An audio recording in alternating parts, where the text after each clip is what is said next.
Publishers of How to Make America Utopia, Take Away the Economy from Those Who Rigged It, As I See It, Class Warfare, The Only Resort to Right-Wing Doom, It's Worth It, How to Talk to Your Right-Wing Relatives, Friends, and Neighbors, and other books written by Egberto Willis.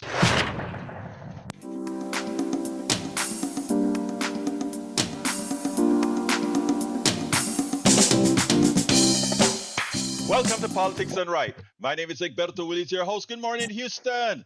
Good morning, Harris County. Good morning to the great state of Texas. And of course, good morning to the United States of America. Good morning to the entire world receiving our signals through the magic of El Internet, formerly known as the ARPANET, created by we the people, now controlled by the billionaires. They took over the airwaves, 90.1 FM. We're still alive here in public radio. They took over the airwaves. Now they want to take over the internet. Won't let it happen. We'll take it back. Anyway, before we get any further, let's get back to El Estudio. Good morning and happy Monday to the two geniuses in the studio. How's it going, my dear brothers? Happy Monday, Ollie.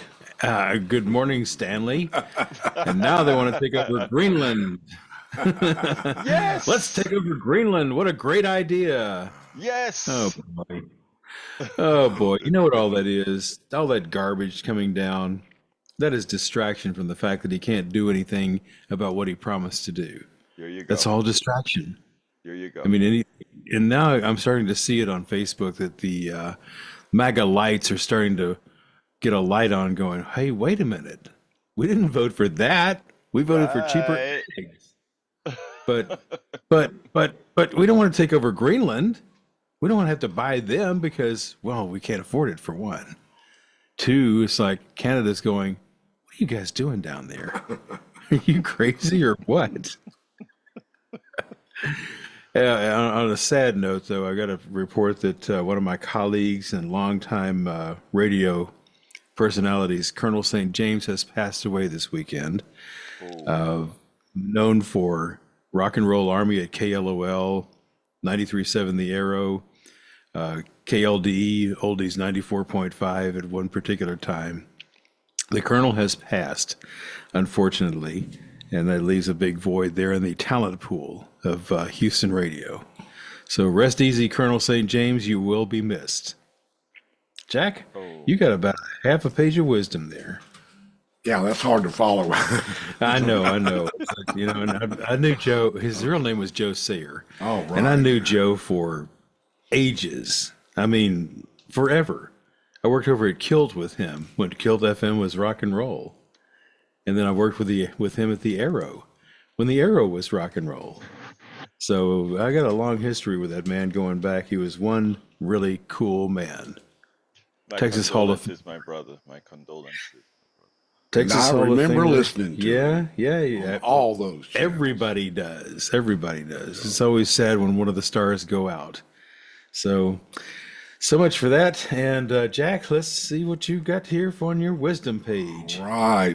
Good morning, Egberto. How are you? All right, my dear Jack, what's up? I'm going to speak to your first topic today. Have you ever noticed how when a disaster happens, the bureaucrats tend to flub up the response? Every time. This is no accident because a big disaster pays more than a small disaster. How long was the response delayed in the Katrina, New Orleans affair there?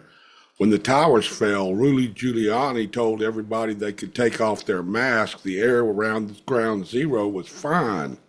He lied because more sick people means more wealth generated for the rich, and that's the shame of it. Bureaucrats are willing to let you suffer so they can profit. That's America. That is what we have come down to. That's what it's coming down to. There's your basement bargain, government. It's the best government money can buy and the best health care you can afford. Seems to be the way of things. Man, the second story that I'm doing today with regards to MD Anderson, that is the one that really, you just nailed it right there, Howard. The MD Anderson when we're sitting down, I was with my laptop doing a little bit of blogging, and my wife was reading the Chronicle, and she said, "Did you see this on MD Anderson?" But we're going to tackle that on the second story. But anyway, folks, the telephone number is 713-526-5738. 713-526-5738. Before we get started, want to tell you what the show is going to be about today. As Brother Jack mentioned, yeah, the first thing is going to be these natural disasters. Specifically, the title of the show is "Here's How Wildfires and Hurricanes Subsidizes the Rich." I think that's a grammar error. I think it should be "subsidize the rich," not "subsidizes the rich." I'll fix that. MD Anderson illustrate failed healthcare. We pay for the California fires and all disasters as a form of subsidy to the rich. Why doesn't MD Anderson accept Affordable Care Act insurance plans? The answer, is it really complicated? I don't think it is. But before we get started, I did a little monologue on my 3 o'clock Friday show, and after I did it, I cleaned it up to kind of reduce the size to play here on KPFT. And I think it's an important one. I want to start off there, and then we'll take it a little bit further when I return. So without further ado, here we go. I feel the pain of all of those who've been burnt out. I feel the pain that they are feeling because I know what it's like to lose quite a bit. I do. But I want folks to understand something. A lot of what's happening in the hurricanes in Florida, the inability to get insurance, a lot of what's happening in California, in Pacific Palisades, and these areas that are burnt out completely is the fault of politicians that we have elected, not over the last year, not over the last 10 years, but the consistency of electing neoliberal politicians, conservative politicians. And I need to explain that in detail. Even as I praise Carter for, let's say, deregulating the airlines in such a manner that airline tickets could fall, in that regards, that was a good thing. That the narrative of deregulation being a good thing, even if it's coming out of Carter, is the wrong narrative. It's the improper narrative. There are two things here. We constantly buy into the fallacy that somehow we think we are going to do well. So well that we don't want to tax those people that are doing extremely well, because that may be us. Well, let me tell you something for all of you to understand. It will never be you. You have to be invited into the club. I don't care what you invent. I don't care what you create. When we're talking about making the billions, you have to be invited into the club. We have a lot of influencers now that have become millionaires, again, because they get a whole lot of eyes and they start to get people looking at their eyes, etc. But guess what's the magic here? None of them own their platforms. And if any one of them get out of hand, their platforms can be removed immediately because they don't have agency. Why am I going there? Back to the fires. Many of those wealthy people in those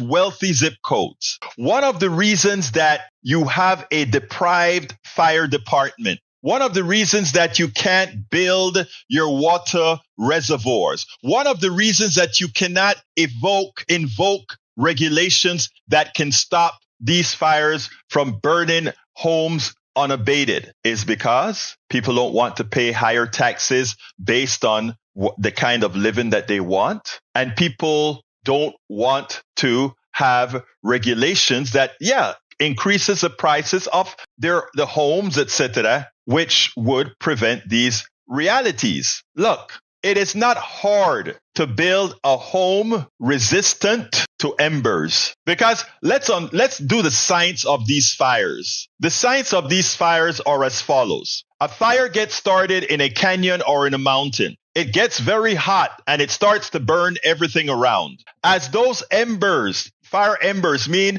bits of charcoal that emanates out of this fire. The wind picks these up and it blows it across the fields, and it blows it and it on every single rooftop, every single crevice that is actually wood or fire burning or combustible. This is a science now. And all of these embers then create flammable areas that can burn. Now, here's the interesting thing, right? My home in Sabanitas, Colón, Panama, is not in a fire zone because we're in a place that rains a lot, but it's in a place where wood rots easily. So our machines, our homes, my home was built of concrete. Even when we had a fire in my sister's bedroom, we had in Panama, because my father worked for the Canal Zone, we had a home in the Canal Zone that was a substandard piece of crap home that the American government gave us in that apartheid state called the Canal Zone. And then we had our real home in Sabanitas, Colón, Panama. Okay? That home that was well built in Sabanitas, Colón, Panama was made of concrete the walls went up to the ceiling as they should, and the top of the house had a tin covering. So there were no real exposed wood on the outside that would pretty much have caught and fire. So where your fire normally begins is within the homes in these houses. And we did have a fire once when we were in Arco Iris. One of our lamps malfunctioned and it got a short and it started a fire. And that fire burned and burned till eventually people saw it and they called the thing. But guess what happened? That fire was restricted to that room because that room was all concrete. It had the wooden door. But by the time there was so much smoke in there, it extinguished the fire. Right. And of course, as soon as they opened the door, it blew back and the fire got up, but they put it out. But we only had one damaged bedroom. My point is this. Regulations in California, in all these areas. Think about all these wealthy people's homes that burned like paper. And you know why it burned like paper? Because it was made like paper. It was cheaply made, but expensively cost. That's capitalism. You get away with making things look pretty on the facade, but it is made of paper. My father came here. And, we came here in the first time he came here in I think it was 86, 87 or so. And I had just gotten my first home and we were taking him around a whole lot of big homes that were being built. Ours was a little house and we were taking him to the mansions in this area. And we went and a friend of mine, he saw the houses. All my father did was complain about, I didn't know in the United States, they build homes out of wood and this material. He said, what about a fire? He's a fireman. It's so easy to burn these things down, huh? Oh, God. And that's what he thought. And we're not even talking about a fire zone. And then a friend of mine, a principal at a school, not a principal, I think he was a band director of the school. He invited us to dinner. And he had bought this big home. And it was one of these homes in the same area my father said. And my father looked at the guy and said, why do they make the homes here out of wood and paper? And I slapped him. I'm like, come on, huevo, don't do that. No hablas así, man. But his thing was, these homes are built of crap. And you pay. And then he would say at that time, those homes were like $300,000. And he's like, wait a minute. And those things cost that amount of money? No, that would be giveaway house. My point is this. There are regulations that you could have had, but that's not what happens in over here. People don't want regulations and people don't want to pay taxes. And when you have a fire like this here, they wonder, why didn't the politicians do what they needed to do? Because you didn't want them to do what they needed to do. If I run on a ticket that says I am going to ensure that when we rebuild Pacific Palisades, that homes must have metal roofing, however designed. There must be no exposed wood or flammable material around the areas, and that you must have a 20-foot surrounding the homes of flammable vegetation. I wouldn't get elected. But if you want to build in a fire zone, that's what's required. In a hurricane zone, if we said you have to build outside of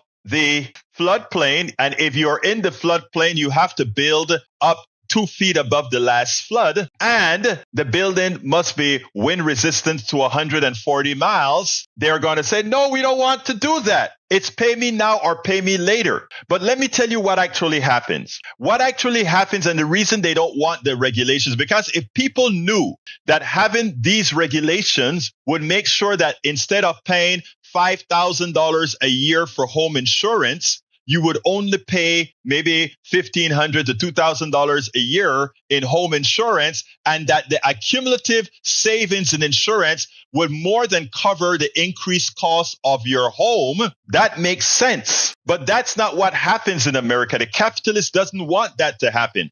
The capitalist wants to make sure that he can make that home seem cheap to you. The home is going to seem cheap to you. But guess what?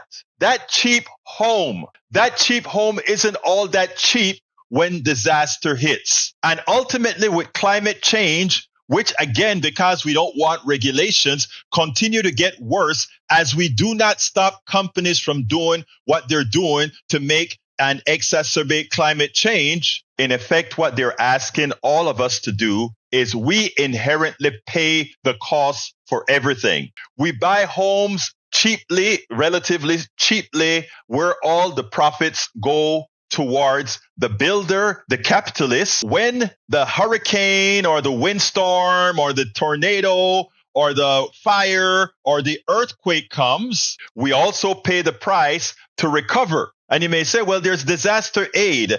FEMA is going to give people a lot of money. That may be true. But guess who pays FEMA? We do. So ultimately, by not having regulations, by not having taxation, appropriately so, we are subsidizing the 1% through our taxes and through the monies we pay because we don't have regulation, which allows them to build as they please. It's a vicious circle where the middle class and the poor pays for everything, and the tiny 1% that can do as they please get away with it, and we just let it happen. And we just let it happen. So I feel for my brothers and sisters that went through the big hurricanes this year. I feel for my brothers and sisters in Florida, my brothers and sisters in North Carolina, and now my brothers and sisters in California. But let me tell you, we are going to have to wise up. We are going to have to start learning math. We're going to have to realize that regulations may cause a home to increase in price. Regulations may taxation may take some more money out of our pocket. But in the long term, it saves us money because instead of paying that money consistently and constantly to the capitalist plutocrats that build and rebuild our home and that pollute our air, etc., the extra price that we pay in regulation, we will recover in the savings that we don't have to pay insurance company, the savings where we don't have to rebuild. And you know who hates that? The capitalist. Because their goal isn't to save you money or get you a good deal or make something out of you. You are a cog. You are a widget. So when they talk about we don't want taxation, that's not for you. They want to keep everything. When they talk about we don't want regulation, that's not for you. That is so that they can flip. And that is something that we ought to understand, that we ought to learn.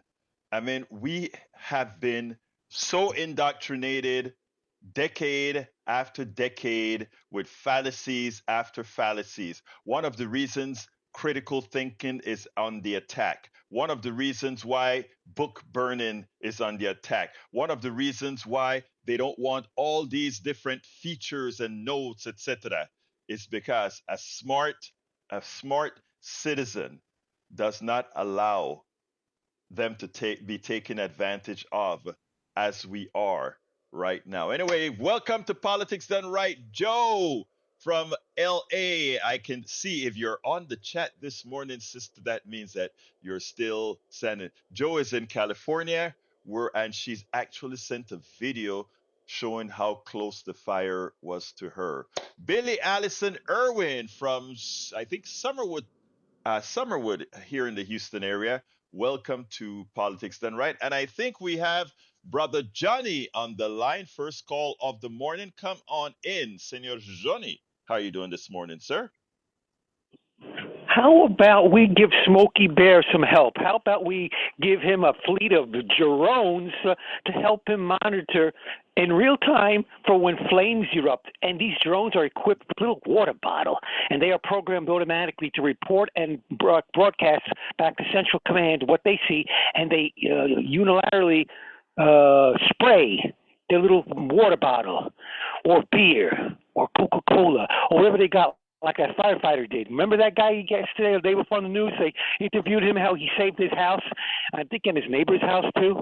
He had a gallon of milk and some beer, cans of beer. How about we Smokey Bear when after the first month go by and there's no fires, he gets to have some of that beer, and then we replenish that with some water.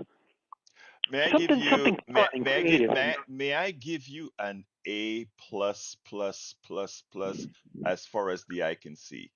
Let me, it is funny. I didn't say that in the video, but it's implied when I said many don't want to pay the taxes. In this case, it wouldn't be many of the lower classes or middle classes paying the taxes because again, that's the money is not with the middle class and poor, but there's a whole lot of money out there, and you hit it on the nail. Let me tell you, we have the technology now, right?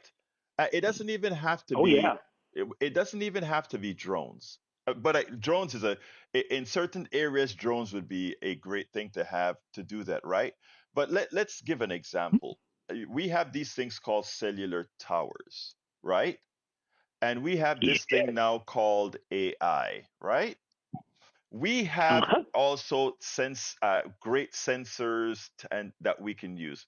We have the ability to populate fire regions. There are several ways to handle a cat. I gave the story about in Panama how we build our homes. Again, with not with paper, but with tin and concrete, etc. But the same can be said with, if you want to be more lenient in your building code, you can have the preventative infrastructure like you just mentioned. In other words, you're searching for the fire. Every fire starts small. You're right. Every Mhm. single That's fire right. starts with a spark, right? And we do have the That's right. technology to get temperature differentials. And you can get the temperature They can perch. differential.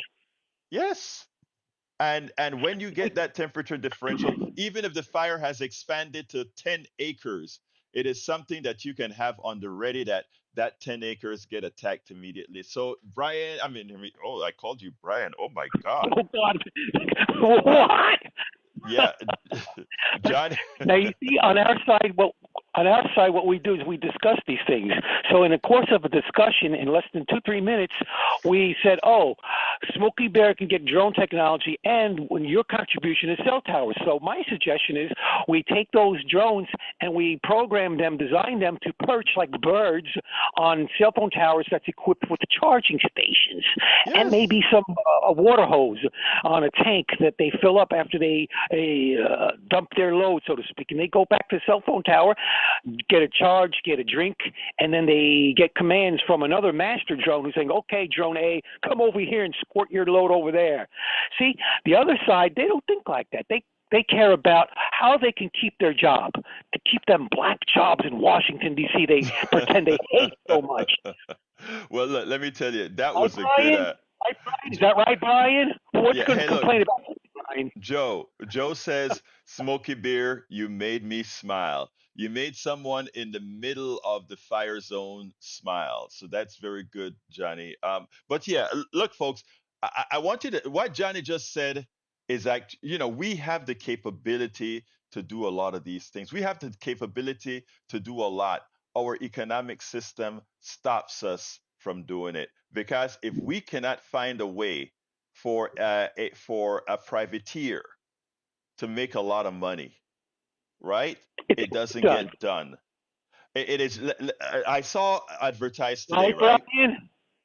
Let me Right, give an Brian? It don't get done unless you can make a buck off it, right, Brian?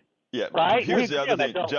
Okay, Have a good day, guys. Bye have a bye. good one, Johnny. Let me just add to some of that. I woke up this morning reading an article where Governor Abbott is in talks with the Houston Mayor Whitmire about selling Houston water to the state so that the state can sell Houston water to to West Texas because West Texas is dry and all their water is being pumped out of the ground, and that's creating problems for a lot of problems. But it's even deeper than that. West Texas has other issues. West Texas has a whole lot of drilling, a whole lot of fracking, and we are dumping a whole lot of polluted water under very high pressure underground. That's where we're disposing a lot of the water. And the way a lot of people see it is out of sight, out of mind. We don't see it, but a lot of that water is pumping back to the surface. It's some of it is radioactive. Some of it has a whole lot of pollutants. It's killing cattle. All these things. And by the way, these are the people who vote for the guys who make the regulations that allow them to pollute the water that they need to for their plants and their cows. Soon that'll be history, right? So I'm reading this article and I'm saying, wow, Texas, the deal that Whitmire, so I'm not going to say, oh, because it's Abbott, a terrible governor who wants it, we should look at the idea. I look at it and I'm like, oh, that's what I'm talking about. We need to share resources. If we have an overabundance of water in one part of Texas, there should be no problem in us building canals and infrastructure to ensure that West Texas has good water. I love the idea. I mean, I would tell Abbott yes in a minute, as long as we make sure that all areas are taken care of during all of their needs. So if Houston has an overabundance of water and West Texas doesn't, let's pass the water on to West Texas. All right, and again, we can do a lot of that. If Iowa has floods, let's pump that water to Vegas. I am for these big infrastructure projects that makes life better for us all. But you know who is not going to be in favor of that? I'm sitting down thinking, why is Abbott going to support that? That's a big infrastructure project that's going to take tax dollars. Mayor Whitmire is asking for infrastructure dollars to transfer that water, which is the right thing to do. But why would Abbott take on something like that? Then two things came to mind. One, to make a dollar to bring in some corporation that's going to probably drill the canals and all of that instead of employing a whole lot of Texans to build this under the auspices of the state. They're going to donate that to let some rich cat make some more money. And the second item is to not get stringent on the regulations in West Texas for oil drilling and fracking because we pollute the groundwater. Well, hey, stuff happens, but we can always transmit the clean surface water from Houston and all other places that have water in Texas. Just shift that clean surface water to West Texas. So I kept on thinking, that is what these guys are doing because there's nothing good that comes out of these guys unless a dollar is made or they save their peons a dollar. Anyway, folks, telephone number 713-526-5738. All lines are open. 713-526-5738. Your thoughts on, before I move on to the other subject, your thoughts on what we discussed about the wildfires, hurricanes, tornadoes. And what do you think about Abbott asking Whitmire for water, for Houston's water? And if you're in Houston, you have a problem with sharing your water? I don't. I don't. Over the last few months, we've thrown a whole lot of water into a lot of areas that were flooded out, etc. Imagine if we had all kinds of canals set up to divert that water to different parts of the states when that flood happened. And they built reservoirs in West Texas to hold on to our excess water, etc. I mean, think about the employment that we could create in building these canals and pipelines. And after they're built, the people that will stay employed for maintenance and and security and I all I see really is if it's done right an upside. So when you read that this morning in the Houston Chronicle about, I think it's in the Houston Chronicle, about Abbott wanting Houston water, those of us that are progressives in Houston, for this one, don't give the mayor a hard time if he makes a deal. It may be uh, good for our West Texas neighbors, and it may be good for jobs, and it may just be the moral thing to do after they've destroyed the groundwater in a lot of places in West Texas. Okay, second subject of the day. If I don't get any calls in, 713-526-5738. All lines are open. Please don't wait till the end to do all your calling where I have to shovel and shovel and shovel and get people off early. So if you're going to call this morning, please give us a call now, 713-526-5738. There's another thing that I want to say. I know sometimes when I ask where are our women callers, I got actually gotten emails where there was one specific one who said, "You know what we're doing? We're getting the kids ready for school because you know who don't do it? You guys. So guys, step up and do your part in making sure the kids get to where they need to get to, and not leave it only for the lady to do." Mark Ali Curtis says they make it snow in the mountain ski areas when no rain, giant soaker hoses through the mountains. Yeah, what they do is they actually go ahead and use regular water and create ice. That's what they normally do. Okay. Uh, they who they gonna take from? I hear you, Melissa. I hear you. By the way, give us a call if you're able to. That is. Let me just say that Melissa brings up a very important point. Usually, when we're taking natural resources for a particular area, uh, the communities of color have a tendency to suffer uh, first, and that is very true. But you know what I think? All communities need to make sure to assert their rights and assert their worth. And that is what I try to preach on this program. Mark Ali Curtis said they make it. I read that one already. Glenn Ryan, welcome to Politics on Right, says, I have been talking about moving water around this country for years. Houston alone could send flood waters every few months somewhere. Glenn, and that's why I said, when people will say, well, it doesn't flood all the time. No, it doesn't.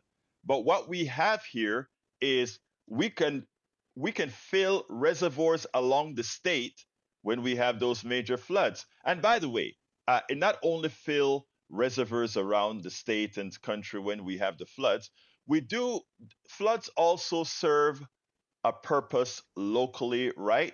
But we can do a little better. We can actually floods actually clean systems out as well, right? You get a major flood. Let's say if you look here in Houston, Buffalo Bayou expands like no other and throw all that water into the ship channel. White Oak Bayou and all these bayous throw that water into the ship channel. As you know, the ship channel has a lot of muck in it. When those flood occurs, a lot of that muck get driven right out into the Gulf of Mexico and spreads out, dilutes itself so much that it becomes not inconsequential, but relatively inconsequential. So, yes, we can send our flood waters, make some of it pass through the ship channel, do its cleaning, and also send it to West Texas and many other places. That was a great that was a great thought, Glenn Ryan. All right, I see a call is coming in. So before I get started with the wildfire, hurricane subsidy, or I mean the MD Anderson thing, I'm going to wait a bit. 713-526-5738. Extension number 2 to talk on air. Extension number 1 to contribute. And don't forget to contribute even though we're not currently in fund drive.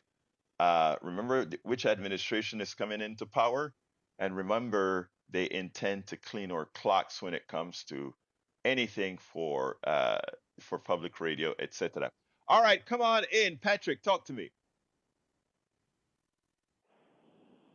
Hey, good morning. How are you? Good morning, my brother. How are you doing this morning? Happy Monday. Doing fine, doing fine. Thank you. Hope you had a good weekend. Yes, I did. We're I worked, but talking it about was good. water. Good. So you're always working. El Paso is on the list of the top 10 cities to run out of water this Hmm. century in the United States. Denver's another one. Um, we certainly should be making wise decisions with our resources, and if somebody has overabundance of something, we definitely should um, share it or make some sort of deal over it. I don't think we should profit off of water, so I don't think that we should be making money off of them. But that's up for discussion. Um, there's quite a few things that area could do differently. They still flood fields up, I believe, for growing textiles. Hmm. So they could change that. Everybody could make some changes. But one of the biggest things I would say that we should probably be asking questions about is the way we handle our flood waters. You're talking about doing something good with it. What we do currently is we have that drain out into the oceans. Once fresh water drains into the ocean, it's gone forever. The rate of evaporation on an ocean, because it's so deep and there's so little surface area, is negligible. So if we send water down a bayou into the Gulf, it is gone forever, and fresh water is considered a finite resource because of how fast we use it. We use it faster than it's produced. So not only do we need to think about moving water around to people that need it, but we need to start considering it as a top resource, because it is. It is possible to live without oil. It is not possible to live without water, and water is considered the second oil. And so I just wanted to bring people's attention to that. Maybe we should start asking ourselves some questions about it. I think that's an excellent statement. There are a lot of things that we could do better. You know, the way they harvest cranberries, all of that. You know, the way they grow certain. Yeah, you're absolutely right about that. And again, by the way, I want to give you some kudos about talking about water not being something for sale. I agree with you. What Mayor Whitmire, I think, is doing is bargaining not for sale as far as money is concerned, but to ensure that the state gives Houston the infrastructure money that it needs to, kind of rebuild our infrastructure here in Houston. We So, should get that automatically, but at oh least we're yeah, working on it. exactly right, exactly right. But anything else, Patrick, before I jump to Jim? No, sir, that's it. Have a great day. Thank you, brother. Have a great one. See you at 3. Jim, come on in. Hey, good morning, Egberto. How are you doing? Oh, I'm doing fine, my brother. Happy Monday. How can I help you, my dear friend? Well, I wanted to talk about Johnny's idea about like drones and things like that, Hmm. and I'm not entirely sure if it could work that way. I get what he's trying to say, but I'm not sure if it really is a good idea.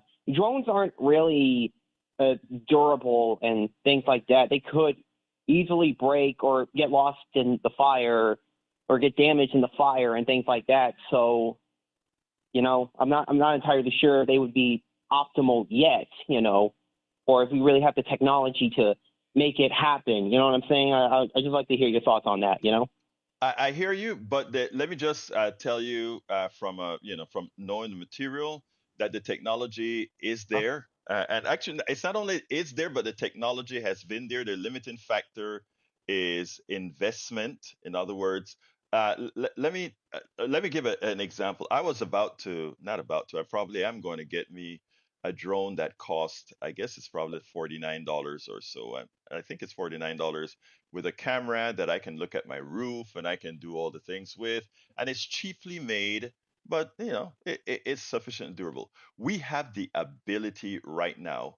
Right now, the way we build things and the way why, and I would imagine you would say that as well, my friend, is that we build things with a lifespan. I forgot there's a term that's used. Purposefully, we build things with a lifespan because we want people to buy and buy and buy again. But we also have the ability to manufacture things durably. And we can manufacture drones durably if we want to. That won't require us to keep crashing it and rebuilding. Will some of them crash? Will some of them malfunction?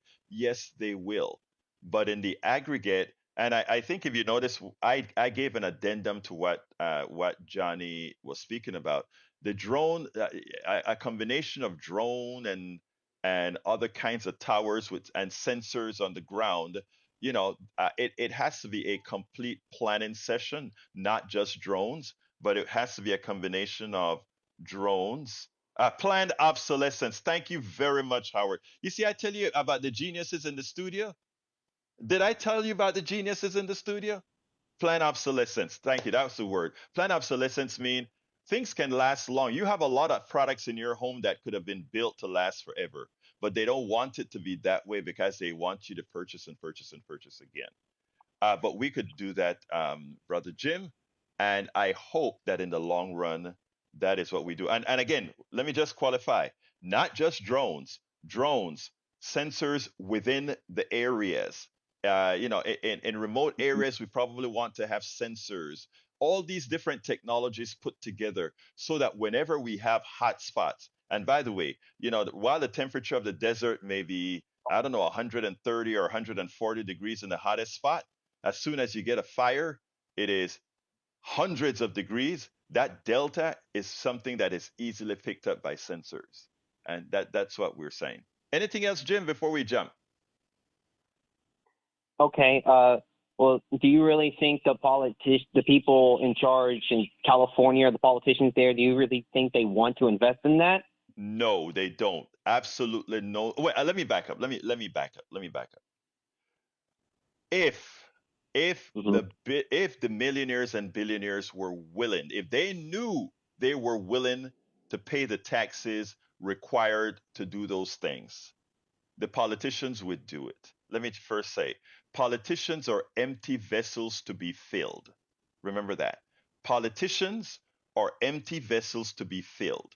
Right now, those empty vessels are filled mostly by the demands of the wealthy, the demands of the lobbyists, which are controlled by the wealthy.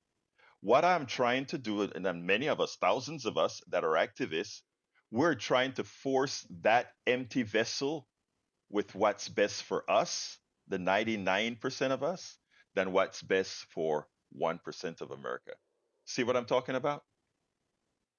Oh, Egberto, I want to say is like, aren't politicians like usually rich though? Like they have a lot of money. Why can't they fill the void?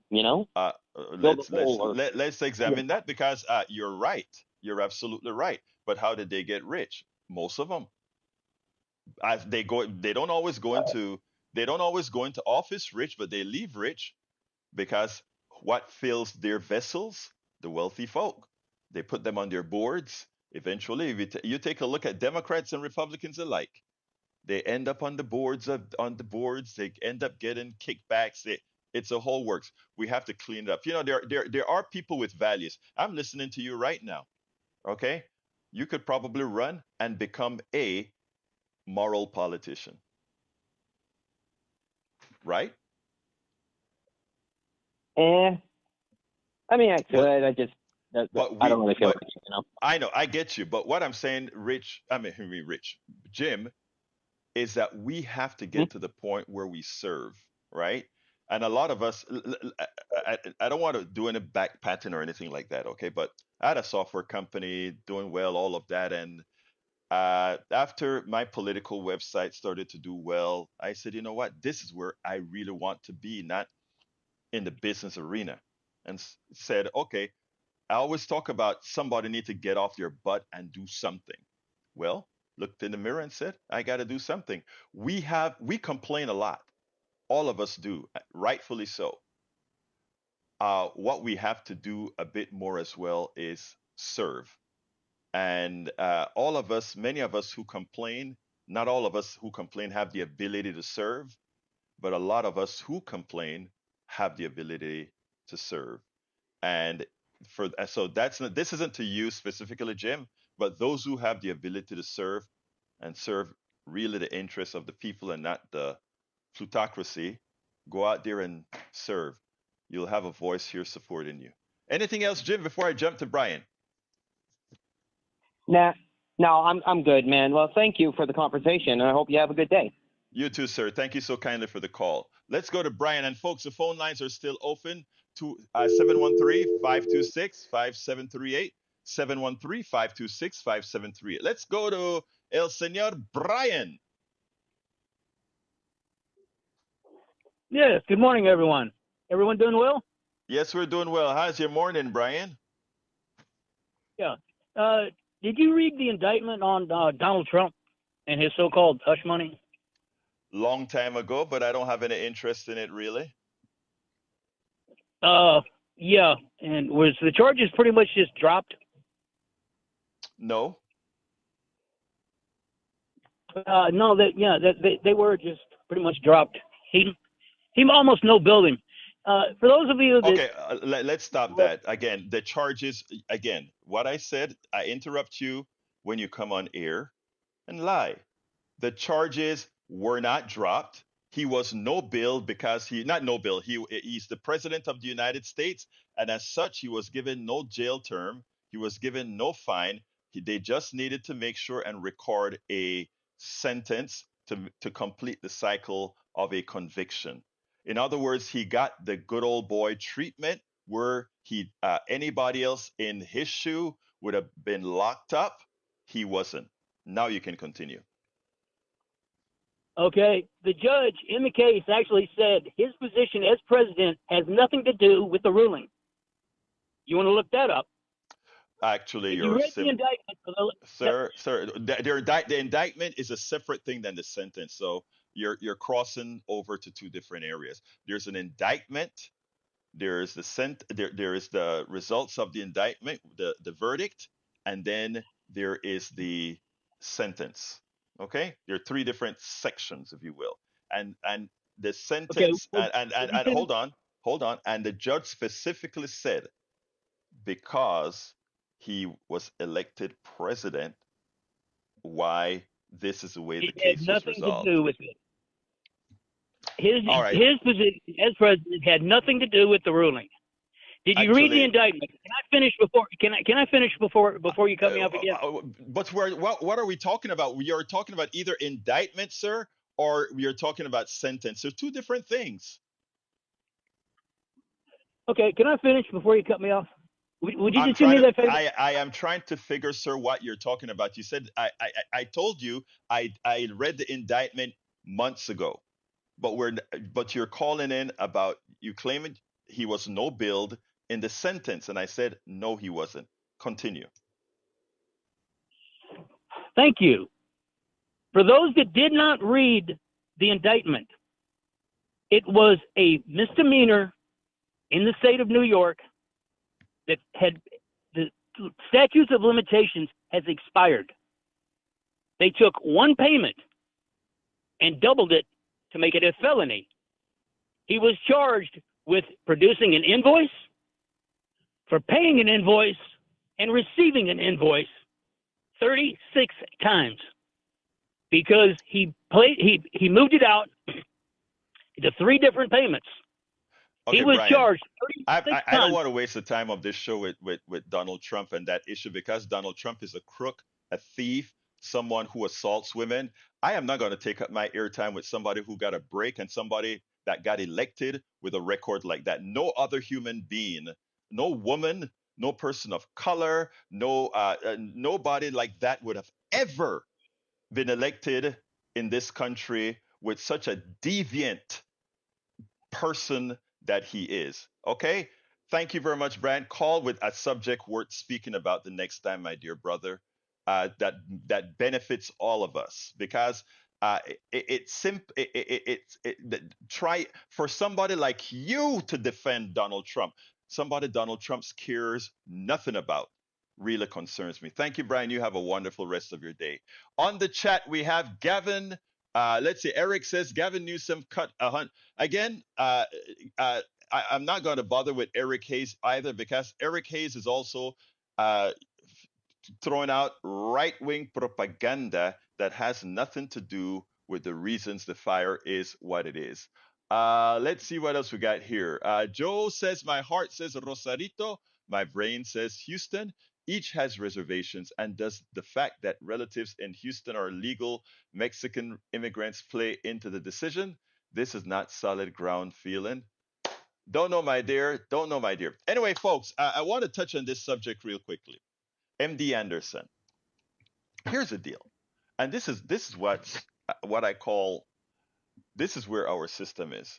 The Houston Chronicle had an article titled "Why doesn't MD Anderson accept Affordable Care Act insurance plan?" The answer is complicated, and to which I said the answer is not complicated. But here's what the article says. MD Anderson is one of the best cancer centers in the nation, offering cutting edge treatments that attract patients from around the world. But that treatment is likely out of reach for millions of people covered by health insurance plans through the Affordable Care Act. So, as people always say, yes, America has the best healthcare in the world if you can pay for it. And we will sell it to the highest bidder. But for the masses, for you, you are lucky if you're able to be invited into the club of getting good health care. MD Anderson for years has not accepted any individual health plans offered from the Affordable Care Act marketplace, meaning most patients who are not covered through their employer and those who don't qualify for Medicare and Medicaid likely would have to pay out of pocket for costly cancer treatments there. About 3.4 million Texans were enrolled in a plan through the marketplace in 2024, according to the Kaiser Family Foundation, and a record 21.3 million people chose marketplace coverage nationwide. So why doesn't MD Anderson take insurance for such a large swath of the population, which may include students and people who are self-employed? The answer, experts say, boils down to the cost of treatment at MD Anderson and how the health insurance market works. There's two things going on, said Sabrina Carleta, founder and co-director of the Center on Health Insurance Reforms at Georgetown University McCourt School of Public Policy. One, she said, has to do with the aggressive competition among insurers to offer low monthly payments in the marketplace, which has originally developed to fill coverage gaps with more affordable options. The second, one of the few ways to do that is to cut high price providers like MD Anderson. Look, MD Anderson and every single one of these healthcare people are somehow, in some manner, subsidized by all of us. By all of us. Don't let them fool you with, oh, we are, they're subsidized. But when it comes to who gets care, we have a two-tier system. Yeah, it'll give you a little bit of insurance, but hey, you can't get the real kind of coverage for your cancer. The rich man cancer can, we'll cure that. But you don't matter. I'm not going to finish the article because I don't have the time right now. But I want you to read it. It's in the link at politicsdoneright.com/newsletter. politicsdoneright.com/newsletter. But as I was sitting down on the couch and vlogging, and my wife said, "Did you know?" The first thing that came to mind is, here we have a new program that was created a few years ago, 10 years or more, a little more than 10 years ago. And in this plan, in effect, in its inception, it becomes a third-rate plan saying, yeah, we're going to give you some health care, but if they find a cancer that right now the technology to do that is at MD Anderson, you just flat out of luck. You ain't rich enough.